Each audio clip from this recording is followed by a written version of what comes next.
تفہیم القرآن سید ابو العلا مودودی سورہ روم آیات 19 تا 29 اعوذ باللہ من الشیطان الرجیم بسم اللہ الرحمن الرحیم یخرج الحی من المیت و یخرج المیت من الحی، وہ زندہ میں سے مردہ کو نکالتا ہے اور مردے میں سے زندہ کو نکال لاتا ہے۔ وَيُحْيِي الْأَرْضَ بَعْدَ مَوْتِهَا، اور زمین کو اس کی موت کے بعد زندگی بخشتا ہے۔ تفسیر: یعنی جو خدا ہر آن تمہاری آنکھوں کے سامنے یہ کام کر رہا ہے، وہ آخر انسان کو مرنے کے بعد دوبارہ زندگی بخشنے سے عاجز کیسے ہو سکتا ہے؟ وہ ہر وقت زندہ انسانوں اور حیوانات میں سے فضلات ویسٹ میٹر خارج کر رہا ہے جس کے اندر زندگی کا شائبہ تک نہیں ہوتا۔ وہ ہر لمحہ بے جان مادے ڈیڈ میٹر کے اندر زندگی کی روح پھونک کر بے شمار جیتے جاگتے حیوانات، نباتات اور انسان وجود میں لا رہا ہے، حالانکہ بجائے خود ان مادوں میں جن سے ان زندہ ہستیوں کے جسم مرتب ہوتے ہیں قطعاً کوئی زندگی نہیں ہوتی۔ وہ ہر آن یہ منظر تمہیں دکھا رہا ہے کہ بنجر پڑی ہوئی زمین کو جہاں پانی میسر آیا اور یکا یک وہ حیوانی اور نباتاتی زندگی کے خزانے اگلنے شروع کر دیتی ہے۔ یہ سب کچھ دیکھ کر بھی اگر کوئی شخص یہ سمجھتا ہے کہ اس کارخانہ ہستی کو چلانے والا خدا انسان کے مر جانے کے بعد اسے دوبارہ زندہ کرنے سے عاجز ہے، تو حقیقت میں وہ عقل کا اندھا ہے۔ اس کے سر کی آنکھیں جن ظاہری مناظر کو دیکھتی ہیں، اس کی عقل کی آنکھیں ان کے اندر نظر آنے والے روشن حقائق کو نہیں دیکھتی۔ وَكَذَلِكَ تُخْرَجُونَ، اور اسی طرح تم لوگ بھی حالت موت سے نکال لیے جاؤ گے۔ وَمِنْ آیَاتِهِ، اس کی نشانیوں میں سے یہ ہے۔ تفسیر: خبردار رہنا چاہیے کہ یہاں سے رکوع کے خاتمے تک اللہ تعالیٰ کی جو نشانیاں بیان کی جا رہی ہیں وہ ایک طرف تو اوپر کے سلسلہ کلام کی مناسبت سے حیات اخروی کے امکان و وقوع پر دلالت کرتی ہیں، اور دوسری طرف یہی نشانیاں اس بات پر بھی دلالت کرتی ہیں کہ یہ کائنات نہ بے خدا ہے اور نہ اس کے بہت سے خدا ہیں، بلکہ صرف ایک خدا اس کا تنہا خالق، مدبر، مالک اور فرما روا ہے، جس کے سوا انسانوں کا کوئی معبود نہیں ہونا چاہیے۔ اس طرح یہ رکوع اپنے مضمون کے لحاظ سے تقریر ما سبق اور تقریر ما بعد دونوں کے ساتھ مربوط ہے۔ ان خلقکم من تراب، کہ اس نے تم کو مٹی سے پیدا کیا۔ ثم اذا انتم بشر تنتشرون، پھر یکا یک تم بشر ہو کے زمین میں چلنے پھرنے لگتے ہو۔ تفسیر: یعنی انسان کا مایۂ تخلیق اس کے سوا کیا ہے کہ چند بے جان مادے ہیں جو زمین میں پائے جاتے ہیں، مثلاً کچھ کاربن، کچھ کیلشیم، کچھ سوڈیم اور ایسے ہی چند اور عناصر۔ انہی کو ترتیب دے کر وہ حیرت انگیز ہستی بنا کھڑی کی گئی ہے جس کا نام انسان ہے، اور اس کے اندر احساسات، جذبات، شعور، تعقل اور تخیل کی وہ عجیب قوتیں پیدا کر دی گئی ہیں جن میں سے کسی کا منبع بھی اس کے عناصر ترکیبی میں تلاش نہیں کیا جا سکتا۔ پھر یہی نہیں کہ ایک انسان اتفاقاً ایسا بن کھڑا ہوا ہو، بلکہ اس کے اندر وہ عجیب تولیدی قوت بھی پیدا کر دی گئی جس کی بدولت کروڑوں اور اربوں انسان وہی ساخت اور وہی صلاحیتیں لیے ہوئے بے شمار موروثی اور بے حد و حساب انفرادی خصوصیات کے حامل نکلتے چلے آ رہے ہیں۔ کیا تمہاری عقل یہ گواہی دیتی ہے کہ یہ انتہائی حکیمانہ خلقت کسی صانع حکیم کی تخلیق کے بغیر آپ سے آپ ہو گئی؟ کیا تم بحالت ہوش و حواس یہ کہہ سکتے ہو کہ تخلیق انسان جیسا عظیم الشان منصوبہ بنانا اور اس کو عمل میں لانا اور زمین و آسمان کی بے حد و حساب قوتوں کو انسانی زندگی کے لیے سازگار کر دینا بہت سے خداؤں کی فکر و تدبیر کا نتیجہ ہو سکتا ہے؟ اور کیا تمہارا دماغ اپنی صحیح حالت میں ہوتا ہے جب تم یہ گمان کرتے ہو کہ جو خدا انسان کو خالص عدم سے وجود میں لایا ہے وہ اسی انسان کو موت دینے کے بعد دوبارہ زندہ نہیں کر سکتا؟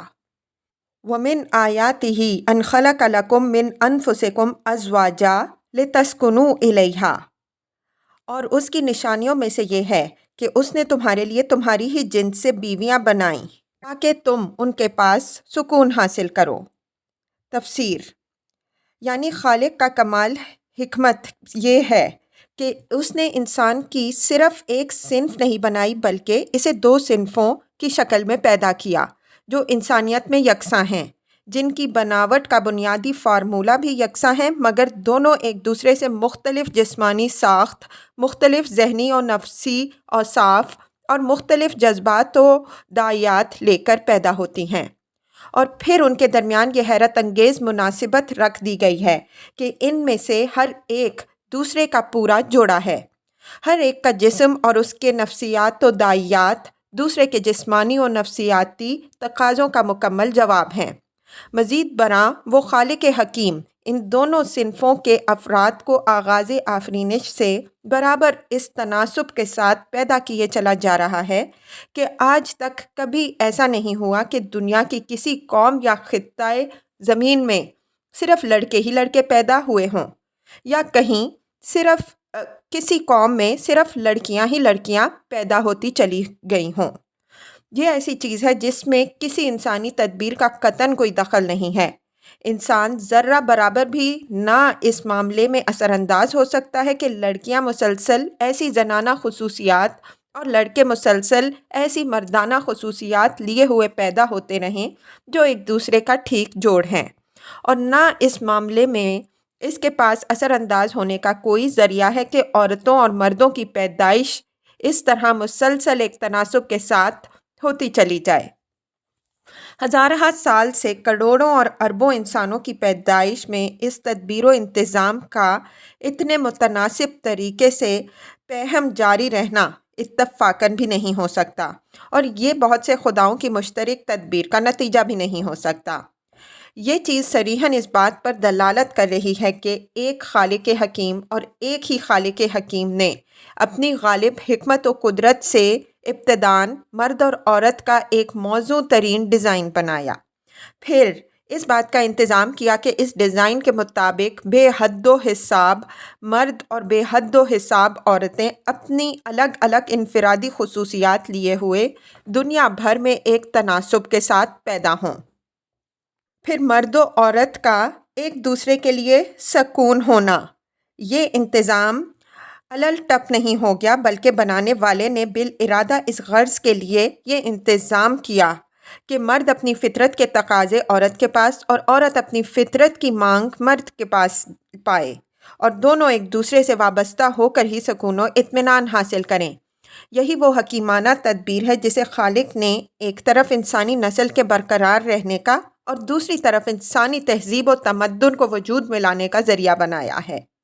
اگر یہ دونوں صنفیں محض الگ الگ ڈیزائنوں کے ساتھ پیدا کر دی جاتیں اور ان میں وہ اضطراب نہ رکھ دیا جاتا جو ان کے باہمی اتصال و وابستگی کے بغیر مبدل بسکون نہیں ہو سکتا، تو انسانی نسل تو ممکن ہے کہ بھیڑ بکریوں کی طرح چل جاتی، لیکن کسی تہذیب و تمدن کے وجود میں آنے کا کوئی امکان نہ تھا۔ تمام انواع حیوانی کے برعکس نوع انسانی میں تہذیب و تمدن کے رونما ہونے کا بنیادی سبب یہی ہے کہ خالق نے اپنی حکمت سے مرد اور عورت میں ایک دوسرے کے لیے وہ مانگ، وہ پیاس، وہ اضطراب کی کیفیت رکھ دی ہے جسے سکون میسر نہیں آتا جب تک کہ وہ ایک دوسرے سے جڑ کر نہ رہیں۔ یہی سکون کی طلب ہے جس نے انہیں مل کر گھر بنانے پر مجبور کیا۔ اسی کی بدولت خاندان اور قبیلے وجود میں آئے، اور اسی کی بدولت انسان کی زندگی میں تمدن کا نشو و نما ہوا۔ اس نشو و نما میں انسان کی ذہنی صلاحیتیں مددگار ضرور ہوئی ہیں، مگر وہ اس کی اصلی محرک نہیں ہیں۔ اصل محرک یہی اضطراب ہے جسے مرد و عورت کے وجود میں ودیت کر کے انہیں گھر کی تاسیس پر مجبور کر دیا گیا۔ کون صاحب عقل یہ سوچ سکتا ہے کہ دانائی کا یہ شاہکار فطرت کی اندھی طاقتوں سے محض اتفاقاً سرزد ہو گیا ہے؟ یا بہت سے خدا یہ انتظام کر سکتے تھے کہ اس گہرے حکیمانہ مقصد کو ملحوظ رکھ کر ہزارہ برس سے مسلسل بے شمار مردوں اور بے شمار عورتوں کو ایک خاص اضطراب لیے ہوئے پیدا کرتے چلے جائیں۔ یہ تو ایک حکیم اور ایک ہی حکیم کی حکمت کا صریح نشان ہے جسے صرف عقل کے اندھے ہی دیکھنے سے انکار کر سکتے ہیں۔ وَجَعَلَ بَيْنَكُم مَّوَدَّةً وَرَحْمَةً، اور تمہارے درمیان محبت اور رحمت پیدا کر دی۔ تفسیر: محبت سے مراد یہاں جنسی محبت ہے اور جو مرد اور عورت کے اندر جذب و کشش کی ابتدائی محرک بنتی ہے اور پھر انہیں ایک دوسرے سے چسپاں کیے رکھتی ہے، اور رحمت سے مراد وہ روحانی تعلق ہے جو ازدواجی زندگی میں بتدریج ابھرتا ہے، جس کی بدولت وہ ایک دوسرے کے خیرخواہ، ہمدرد و غمخوار اور شریک رنج و راحت بن جاتے ہیں۔ یہاں تک کہ ایک وقت ایسا آتا ہے جب جنسی محبت پیچھے جا پڑتی ہے اور بڑھاپے میں یہ جیون ساتھی کے کچھ جوانی سے بھی بڑھ کر ایک دوسرے کے حق میں رحیم و شفیق ثابت ہوتے ہیں۔ یہ دو مثبت طاقتیں ہیں جو خالق نے اس ابتدائی اضطراب کی مدد کے لیے انسان کے اندر پیدا کی ہیں جس کا ذکر اوپر گزرا ہے۔ وہ اضطراب تو صرف سکون چاہتا ہے اور اس کی تلاش میں مرد و عورت کو ایک دوسرے کی طرف لے جاتے ہیں۔ اس کے بعد یہ دو طاقتیں آگے بڑھ کر ان کے درمیان مستقل رفاقت کا ایسا رشتہ جوڑ دیتی ہیں جو الگ ماحولوں میں پرورش پائے ہوئے اجنبیوں کو ملا کر کچھ اس طرح پیوستہ کرتا ہے کہ عمر بھر وہ زندگی کے منجدہار میں اپنی کشتی ایک ساتھ کھینچتے رہتے ہیں۔ ظاہر ہے کہ یہ محبت و رحمت جس کا تجربہ کروڑوں انسانوں کو اپنی زندگی میں ہو رہا ہے کوئی مادی چیز نہیں ہے جو وزن اور پیمائش میں آ سکے۔ نہ انسانی جسم کے عناصر ترکیبی میں کہیں اس کے سرچشمے کی نشاندہی کی جا سکتی ہے، نہ کسی لیبارٹری میں اس کی پیدائش اور اس کی نشو و نما کے اسباب کا کھوج لگایا جا سکتا ہے۔ اس کی کوئی توجیہ اس کے سوا نہیں کی جا سکتی کہ ایک خالق حکیم نے بالارادہ ایک مقصد کے لیے پوری مناسبت کے ساتھ اسے نفس انسانی میں ودیت کر دیا ہے۔ اِنَّ فِی ذَلِکَ لَآیَاتٍ لِقَوْمٍ یَتَفَکَّرُونَ، یقیناً اس میں بہت نشانیاں ہیں ان لوگوں کے لیے جو غور و فکر کرتے ہیں۔ وَمِنْ آیَاتِهِ خَلْقُ السَّمَاوَاتِ وَالْأَرْضِ، اور اس کی نشانیوں میں سے آسمانوں اور زمین کی پیدائش ہے۔ تفسیر: یعنی ان کا عدم سے وجود میں آنا اور ایک اٹل ضابطے پر ان کا قائم ہونا اور بے شمار قوتوں کا ان کے اندر انتہائی تناسب و توازن کے ساتھ کام کرنا اپنے اندر اس بات کی بہت سی نشانیاں رکھتا ہے کہ اس پوری کائنات کو ایک خالق اور ایک ہی خالق وجود میں لایا ہے اور وہی اس عظیم الشان نظام کی تدبیر کر رہا ہے۔ ایک طرف اگر اس بات پر غور کیا جائے کہ وہ ابتدائی قوت، انرجی کہاں سے آئی جس نے مادے کی شکل اختیار کی، پھر مادے کے یہ بہت سے عناصر کیسے بنے، پھر ان عناصر کی اس قدر حکیمانہ ترکیب سے اتنی حیرت انگیز مناسبتوں کے ساتھ یہ مدہوش کن نظام عالم کیسے بن گیا، اور اب یہ نظام کروڑہا کروڑ صدیوں سے کس طرح ایک زبردست قانون فطرت کی بندش میں کسا ہوا چل رہا ہے، تو ہر غیر متعصب عقل اس نتیجے پر پہنچے گی کہ یہ سب کچھ کسی علیم و حکیم کے غالب ارادے کے بغیر محض بخت و اتفاق کے نتیجے میں نہیں ہو سکتا۔ اور دوسری طرف اگر یہ دیکھا جائے کہ زمین سے لے کر کائنات کے بعید ترین سیاروں تک سب ایک ہی طرح کے عناصر سے مرکب ہیں اور ایک ہی قانون فطرت ان کا کار فرما ہے، تو ہر عقل جو ہٹ دھرم نہیں بلا شبہ یہ تسلیم کرے گی کہ یہ سب کچھ بہت سے خداؤں کی خدائی کا کرشمہ نہیں ہے بلکہ ایک ہی خدا اس پوری کائنات کا خالق اور رب ہے۔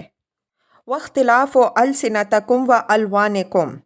اور تمہاری زبانوں اور تمہارے رنگوں کا اختلاف ہے۔ تفسیر: یعنی باوجود یہ کہ تمہارے قواعد نطقیہ یکساں ہیں، نہ منہ اور نہ زبان کی ساخت میں کوئی فرق ہے اور نہ دماغ کی ساخت میں، مگر زمین کے مختلف خطوں میں تمہاری زبانیں مختلف ہیں۔ پھر ایک ہی زبان بولنے والے علاقوں میں شہر شہر اور بستی بستی کی بولیاں مختلف ہیں، اور مزید یہ کہ ہر شخص کا لہجہ اور تلفظ اور طرز گفتگو دوسرے سے مختلف ہے۔ اسی طرح تمہارا مادہ تخلیق اور تمہاری بناوٹ کا فارمولہ ایک ہے، مگر تمہارے رنگ اس قدر مختلف ہیں کہ قوم اور قوم تو درکنار، ایک ماں باپ کے دو بیٹوں کا رنگ بھی بالکل یکساں نہیں ہے۔ یہاں نمونے کے طور پر صرف 2 چیزوں کی طرف توجہ دلائی گئی ہے، لیکن اسی رخ پر آگے بڑھ کر دیکھیے تو دنیا میں آپ ہر طرف اتنا تنوع ورائٹی پائیں گے کہ اس کا احاطہ مشکل ہو جائے گا۔ انسان، حیوان، نباتات اور دوسری تمام اشیاء کی جس نوع کو بھی آپ لے لیں، اس کے افراد میں بنیادی یکسانی کے باوجود بے شمار اختلافات موجود ہیں، حتیٰ کہ کسی نوع کا بھی کوئی ایک فرد دوسرے سے بالکل مشابہ نہیں ہے، حتیٰ کہ ایک درخت کے 2 پتوں میں بھی پوری مشابہت بہت کم پائی جاتی ہے۔ یہ چیز صاف بتا رہی ہے کہ یہ دنیا کوئی ایسا کارخانہ نہیں ہے جس میں خود کار مشینیں چل رہی ہوں اور کثیر پیداواری ماس پروڈکشن کے طریقے پر ہر قسم کی اشیاء کا بس ایک ایک ٹھپا ہو، جس سے ڈھل ڈھل کر ایک ہی طرح کی چیزیں نکلتی چلی آ رہی ہوں، بلکہ یہاں ایک ایسا زبردست کاریگر کام کر رہا ہے جو ہر چیز کو پوری انفرادی توجہ کے ساتھ ایک نئے ڈیزائن، نئے نقش و نگار، نئے تناسب اور نئے اوصاف کے ساتھ بناتا ہے، اور اس کی بنائی ہوئی ہر چیز اپنی جگہ منفرد ہے۔ اس کی قوت ایجاد ہر آن ہر چیز کا ایک نیا ماڈل نکال رہی ہے اور اس کی صناعی ایک ڈیزائن کو دوسری مرتبہ دہرانے اپنے کمال کی توہین سمجھتی ہے۔ اس حیرت انگیز منظر کو جو شخص بھی آنکھیں کھول کر دیکھے گا، وہ کبھی اس احمقانہ تصور میں مبتلا نہیں ہو سکتا کہ اس کائنات کا بنانے والا ایک دفعہ اس کارخانے کو چلا کر کہیں جا کر سو گیا ہے۔ تو یہ اس بات کا کھلا ثبوت ہے کہ وہ ہر وقت کار تخلیق میں لگا ہوا ہے اور اپنی خلق کی ایک ایک چیز پر انفرادی توجہ صرف کر رہا ہے۔ ان فی ذالک لآیۃ للعالمین، یقیناً اس میں بہت سی نشانیاں ہیں دانش مند لوگوں کے لیے۔ وَمِنْ آیَاتِهِ مَنَامُکُم بِاللیلِ وَالنَّہَارِ وَابْتِغَاؤکم مِّن فَضْلِهِ، اور اس کی نشانیوں میں سے تمہارا رات اور دن کا سونا اور تمہارا اس کے فضل کو تلاش کرنا ہے۔ تفسیر: فضل کو تلاش کرنے سے مراد رزق کی تلاش میں دوڑ دھوپ کرنا ہے۔ انسان اگرچہ بالعموم رات کو سوتا اور دن کو اپنی معاش کے لیے جد و جہد کرتا ہے، لیکن یہ کلیہ نہیں ہے۔ بہت سے انسان دن کو بھی سوتے ہیں اور رات کو بھی معاش کے لیے کام کرتے ہیں۔ اسی لیے رات اور دن کا اکٹھا ذکر کر کے فرمایا کہ ان دونوں اوقات میں تم سوتے بھی ہو اور اپنی معاش کے لیے دوڑ دھوپ بھی کرتے ہو۔ یہ چیز بھی ان نشانیوں میں سے ہے جو ایک خالق حکیم کی تدبیر کا پتہ دیتی ہے، بلکہ مزید برآں یہ چیز اس بات کی نشاندہی بھی کرتی ہے کہ وہ محض خالق ہی نہیں بلکہ اپنی مخلوق پر غایت درجے رحیم و شفیق اور اس کی ضروریات اور مصلحتوں کے لیے خود اس سے بڑھ کر فکر کرنے والا ہے۔ انسان دنیا میں مسلسل محنت نہیں کر سکتا، بلکہ ہر چند گھنٹوں کی محنت کے بعد اسے چند گھنٹوں کے لیے آرام درکار ہوتا ہے، تاکہ پھر چند گھنٹے محنت کرنے کے لیے اسے قوت باہم پہنچ جائے۔ اس غرض کے لیے خالق حکیم و رحیم نے انسان کے اندر صرف تکان کا احساس اور صرف آرام کی خواہش پیدا کر دینے ہی پر اکتفا نہیں کیا، بلکہ اس نے نیند کا ایک ایسا زبردست داعیہ اس کے وجود میں رکھ دیا ہے جو اس کے ارادے کے بغیر، حتیٰ کہ اس کی مزاحمت کے باوجود، خود بخود ہر چند گھنٹوں کی بیداری و محنت کے بعد اسے آ دبوچتا ہے۔ چند گھنٹے آرام لینے پر اس کو مجبور کر دیتا ہے اور ضرورت پوری ہو جانے کے بعد خود بخود اسے چھوڑ دیتا ہے۔ اس نیند کی ماہیت و کیفیت اور اس کے حقیقی اسباب کو آج تک انسان نہیں سمجھ سکا۔ یہ قطعاً ایک پیدائشی چیز ہے جو آدمی کی فطرت اور اس کی ساخت میں رکھ دی گئی ہے۔ اس کا ٹھیک انسان کی ضرورت کے مطابق ہونا اس بات کی شہادت دینے کے لیے کافی ہے کہ یہ ایک اتفاقی حادثہ نہیں ہے، بلکہ کسی حکیم نے ایک سوچے سمجھے منصوبے کے مطابق یہ تدبیر و صنع کی ہے۔ اس میں ایک بڑی حکمت و مصلحت اور مقصدیت صاف طور پر کار فرما نظر آتی ہے۔ مزید برآں یہی نیند اس بات پر گواہ ہے کہ جس نے یہ مجبور کن داعیہ انسان کے اندر رکھا ہے، وہ انسان کے حق میں خود اس سے بڑھ کر خیر خواہ ہے، ورنہ انسان بالارادہ نیند کی مزاحمت کر کے اور زبردستی جاگ جاگ کر اور مسلسل کام کر کر کے اپنی قوت کار کو ہی نہیں، قوت حیات کو بھی ختم کر ڈالتا ہے۔ پھر رزق کی تلاش کے لیے اللہ کے فضل کی تلاش کا لفظ استعمال کر کے نشانیوں کے ایک دوسرے سلسلے کی طرف اشارہ کیا گیا ہے۔ آدمی آخر یہ رزق تلاش ہی کہاں کر سکتا ہے اگر زمین و آسمان کی بے حد و حساب طاقتوں کو رزق کے اسباب و ذرائع پیدا کرنے میں نہ لگا دیا گیا ہوتا، اور زمین میں انسان کے لیے رزق کے بے شمار ذرائع نہ پیدا کر دیے گئے ہوتے۔ صرف یہی نہیں بلکہ رزق کی تلاش اور اس کا اکتساب اس صورت میں بھی ممکن نہ ہوتا اگر انسان کو اس کام کے لیے مناسب ترین اعضاء اور مناسب ترین جسمانی اور ذہنی صلاحیتیں نہ دی گئی ہوتیں۔ بس آدمی کے اندر تلاش رزق کی قابلیت اور اس کے وجود سے باہر وسائل رزق کی موجودگی صاف صاف ایک رب رحیم و کریم کے وجود کا پتہ دیتی ہے۔ جو عقل بیمار نہ ہو وہ کبھی یہ فرض نہیں کر سکتی کہ یہ سب کچھ اتفاقاً ہو گیا ہے، یا یہ بہت سے خداؤں کی خدائی کا کرشمہ ہے، یا کوئی بے درد اندھی قوت اس فضل و کرم کی ذمہ دار ہے۔ ان فی ذالک لآیات لقوم یسمعون، یقیناً اس میں بہت سی نشانیاں ہیں ان لوگوں کے لیے جو غور سے سنتے ہیں۔ وَمِنْ آیاتہ یُریکُمُ الْبَرْقَ خَوْفًا وَطَمَعًا، اور اس کی نشانیوں میں سے یہ ہے کہ وہ تمہیں بجلی کی چمک دکھاتا ہے، خوف کے ساتھ بھی اور طمع کے ساتھ بھی۔ تفسیر، یعنی اس کی گرج اور چمک سے امید بھی بندھتی ہے کہ بارش ہوگی اور فصلیں تیار ہوں گی، مگر ساتھ ہی خوف بھی لاحق ہوتا ہے کہ کہیں بجلی نہ گر پڑے یا ایسی طوفانی بارش نہ ہو جائے جو سب کچھ بہا لے جائے۔ وَيُنَزِّلُ مِنَ السَّمَاءِ مَاءً فَيُحْيِي بِهِ الْأَرْضَ بَعْدَ مَوْتِهَا، اور آسمان سے پانی برساتا ہے پھر اس کے ذریعے سے زمین کو اس کی موت کے بعد زندگی بخشتا ہے۔ تفسیر، یہ چیز ایک طرف حیات بعد الموت کی نشاندہی کرتی ہے اور دوسری طرف یہی چیز اس امر پر بھی دلالت کرتی ہے کہ خدا ہے اور زمین و آسمان کی تدبیر کرنے والا ایک ہی خدا ہے۔ زمین کی بے شمار مخلوقات کے رزق کا انحصار اس پیداوار پر ہے جو زمین سے نکلتی ہے۔ اس پیداوار کا انحصار زمین کی صلاحیت بارآوری پر ہے۔ اس صلاحیت کے روبگار آنے کا انحصار بارش پر ہے، خواہ وہ براہ راست زمین پر برسے یا اس کے ذخیرے سطح زمین پر جمع ہوں، یا زیر زمین چشموں اور کنووں کی شکل اختیار کریں یا پہاڑوں پر یخ بستہ ہو کر دریاؤں کی شکل میں بہیں۔ پھر اس بارش کا انحصار سورج کی گرمی، موسموں کے رد و بدل پر، فضائی حرارت و برودت پر، ہواؤں کی گردش پر اور اس بجلی پر ہے جو بادلوں سے بارش برسنے کی محرک بھی ہوتی ہے اور ساتھ ہی ساتھ بارش کے پانی میں ایک طرح کی قدرتی کھاد بھی شامل کر دیتی ہے۔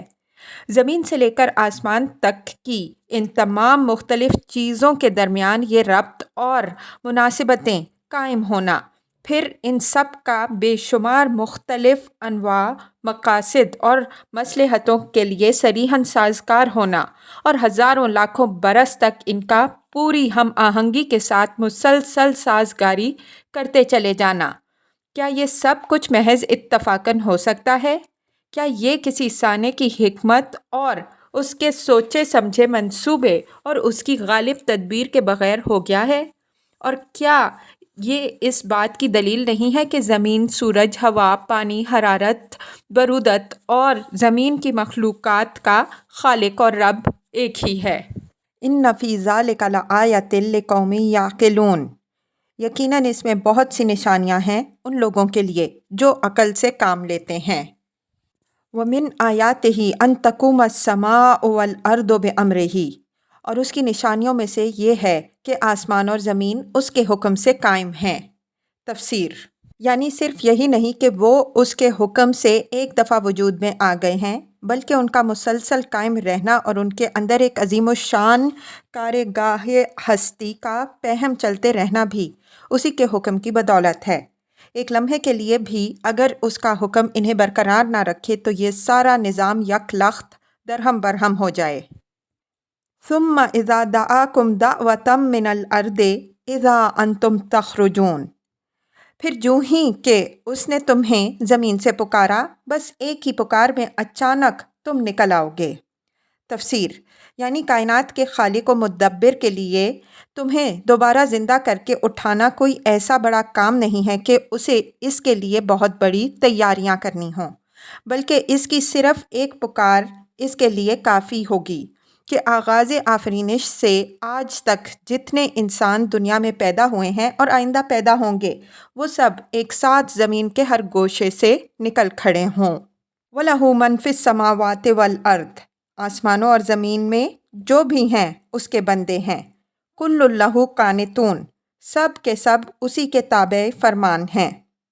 وَهُوَ الَّذِي يَبْدَأُ الْخَلْقَ ثُمَّ يُعِيدُهُ وَهُوَ أَهْوَنُ عَلَيْهِ، وہی ہے جو تخلیق کی ابتدا کرتا ہے، پھر وہی اس کا اعادہ کرے گا، اور یہ اس کے لیے آسان تر ہے۔ تفسیر یعنی پہلی مرتبہ پیدا کرنا اگر اس کے لیے مشکل نہ تھا تو آخر تم نے یہ کیسے سمجھ لیا کہ وہ دوبارہ پیدا کرنا اس کے لیے مشکل ہو جائے گا؟ پہلی مرتبہ کی پیدائش میں تو تم خود جیتے جاگتے موجود ہو، اس لیے اس کا مشکل نہ ہونا تو ظاہر ہے۔ اب یہ بالکل سیدھی سادی عقل کی بات ہے کہ ایک دفعہ جس نے کسی چیز کو بنایا ہو اس کے لیے وہی چیز دوبارہ بنانا نسبتاً زیادہ ہی آسان ہونا چاہیے۔ وَلَهُ الْمَثَلُ الْأَعْلَىٰ فِي السَّمَاوَاتِ وَالْأَرْضِ، آسمانوں اور زمین میں اس کی صفت سب سے برتر ہے۔ وَهُوَ الْعَزِيزُ الْحَكِيمُ، اور وہ زبردست اور حکیم ہے۔ ضَرَبَ لَكُم مَثَلًا مِّنْ أَنفُسِكُمْ، وہ تمہیں خود تمہاری اپنی ذات سے ایک مثال دیتا ہے۔ تفسیر یہاں تک توحید اور آخرت کا بیان ملا جلا چل رہا تھا۔ اس میں جن نشانیوں کی طرف توجہ دلائی گئی ہے ان کے اندر توحید کے دلائل بھی ہیں، اور وہی دلائل یہ بھی ثابت کرتے ہیں کہ آخرت کا آنا غیر ممکن نہیں ہے۔ اس کے بعد آگے خالص توحید پر کلام شروع ہو رہا ہے۔ هَل لَكُم مِّمَّا مَلَكَتْ أَيْمَانُكُم مِّن شُرَكَاءَ فِيمَا رَزَقْنَاكُمْ فَأَنتُمْ فِيهِ سَوَاءٌ تَخَافُونَهُمْ كَخِيفَتِكُمْ أَنفُسَكُمْ، کیا تمہارے ان غلاموں میں سے جو تمہاری ملکیت میں ہیں کچھ غلام ایسے بھی ہیں جو ہمارے دیے ہوئے مال و دولت میں تمہارے ساتھ برابر کے شریک ہوں، اور تم ان سے اس طرح ڈرتے ہو جس طرح آپس میں اپنے ہمسروں سے ڈرتے ہو؟ تفسیر مشرکین یہ تسلیم کرنے کے بعد کہ زمین و آسمان اور اس کی سب چیزوں کا خالق و مالک اللہ تعالیٰ ہے، اس کی مخلوقات میں سے بعض کو خدائی صفات و اختیارات میں اس کا شریک ٹھہراتے تھے اور ان سے دعائیں مانگتے، ان کے آگے نظریں اور نیازیں پیش کرتے اور مراسم عبودیت بجا لاتے۔ ان بناوٹی شریکوں کے بارے میں ان کا اصل عقیدہ اس تلبیہ کے الفاظ میں ہم کو ملتا ہے جو خانہ کعبہ کا طواف کرتے وقت وہ زبان سے ادا کرتے تھے۔ وہ اس موقع پر کہتے تھے، لبیک اللہم لبیک لا شریک لک الا شریکن ہو لک تملکہ وما ملک۔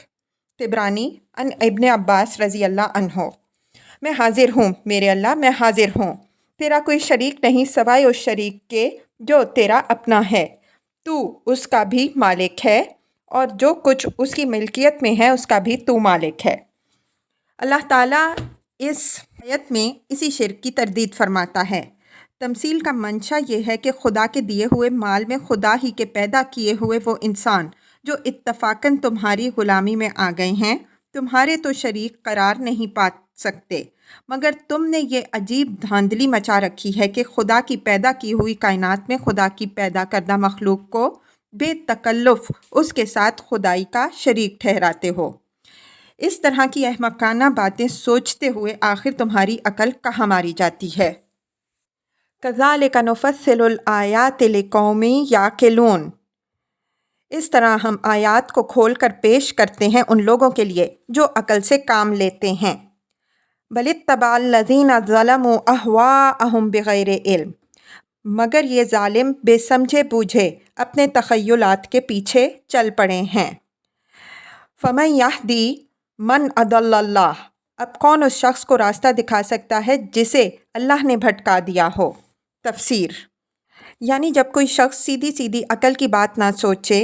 اور نہ کسی کے سمجھانے سے سمجھنے کے لیے تیار ہو تو پھر اس کی عقل پر اللہ کی پھٹکار پڑ جاتی ہے، اور اس کے بعد ہر وہ چیز جو کسی معقول آدمی کو حق بات تک پہنچنے میں مدد دے سکتی ہے،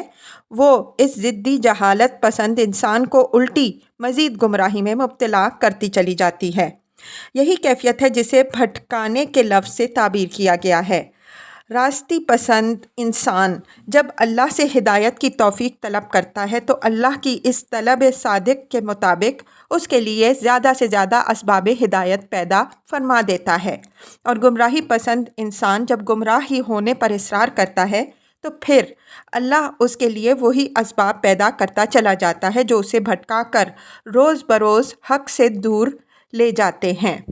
وَمَا لَهُم مِّن نَاصِرِينَ، ایسے لوگوں کا تو کوئی مددگار نہیں ہو سکتا۔